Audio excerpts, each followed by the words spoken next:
You grind a rock into red powder. You smear it across your skin in a pattern that means nothing to anyone watching, except it means everything to you. You can't fully explain why you're doing this. You don't have the words yet. This isn't a guess. For tens of thousands of years, this was real life. Here's the part that sounds backwards. Your brain was capable of language long before you actually used it to talk to anyone. A 2025 genomic study published in Frontiers in Psychology, led by linguist Shigeru Miyagawa, traced genetic divergences across early Homo sapiens populations and concluded that the biological capacity for language existed at least 135,000 years ago. That's tens of thousands of years before there's any solid evidence that people were actually using language socially. So what was going on during that gap? Start with the obvious question. If your brain could already handle language, why wasn't everyone just talking? The answer researchers have landed on is strange and a little humbling. Language may not have started as a way to talk to other people at all. It may have started as a private tool, a way for an individual mind to organize its own thoughts. Paleoanthropologist Ian Tattersall, curator emeritus at the American Museum of Natural History, has argued that this internal cognitive system came first, quietly rewiring how early humans thought, planned, and remembered, long before it ever spilled outward into conversation. Think about what that actually means for a day in your life 130,000 years ago. You could think in structure, subject, action, object. This happened, then this will happen. But you might still be communicating with the people around you mostly through gesture, sound, expression, and something else entirely, symbols. This is where the archaeology gets concrete. Around 100,000 years ago, researchers see a sudden, widespread burst of what's called symbolic behavior, deliberate markings and objects that carry meaning beyond their physical function. At Blombos Cave in South Africa, archaeologists found engraved pieces of ochre, a reddish iron-rich mineral, etched with deliberate cross-hatched patterns. Not decoration made for its own sake.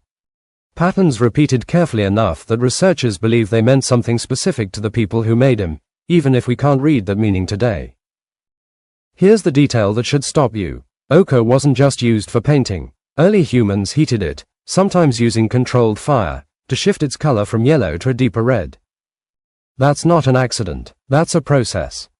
Someone had to understand cause and effect well enough to deliberately alter a material's properties for a purpose that had nothing to do with survival in the food and shelter sense. This wasn't about staying warm or finding the next meal. This was about meaning. So picture the scene. A small group at a rocky outcrop near the coast of what's now South Africa. Someone crouches by a small fire, turning a lump of ochre slowly, watching the color deepen from dull yellow toward a rich red. They're not talking. Not in any language you'd recognize if you were standing there. But there's coordination. One person hands another a stone tool. A child watches an adult's hands and copies the motion. Someone marks a series of parallel lines into a flat stone surface, pressing just hard enough each time to keep the pattern consistent. This is the counterintuitive twist. We tend to assume that complex behavior requires spoken language to organize it. The archaeological record suggests something closer to the opposite. Structured thought came first. Symbolic expression came next. Spoken, syntactically complex language, the kind capable of expressing, if this, then that, may have only become widespread later, possibly tens of thousands of years after the cognitive hardware for it was already sitting there, ready. Researchers studying language evolution describe this gap using a simple distinction: language capacity versus language use. Capacity is the wiring, the biological hardware. Use is what a group of people actually does with it, out loud, together, as a shared social system. Your ancestors appear to have had the hardware running quietly for tens of thousands of years before the software became something the whole tribe ran at once. Why the lag? One leading idea is that language needed a trigger, something that made it socially necessary rather than just cognitively possible. Larger group sizes. More complex tool making that required precise instruction. The need to coordinate hunts, track migrations, or pass down increasingly specific survival knowledge across generations. Once those pressures built up enough, the private cognitive tool that had been developing quietly inside individual minds became something worth sharing out loud, consistently, as a group. Consider what this means about your own mind right now.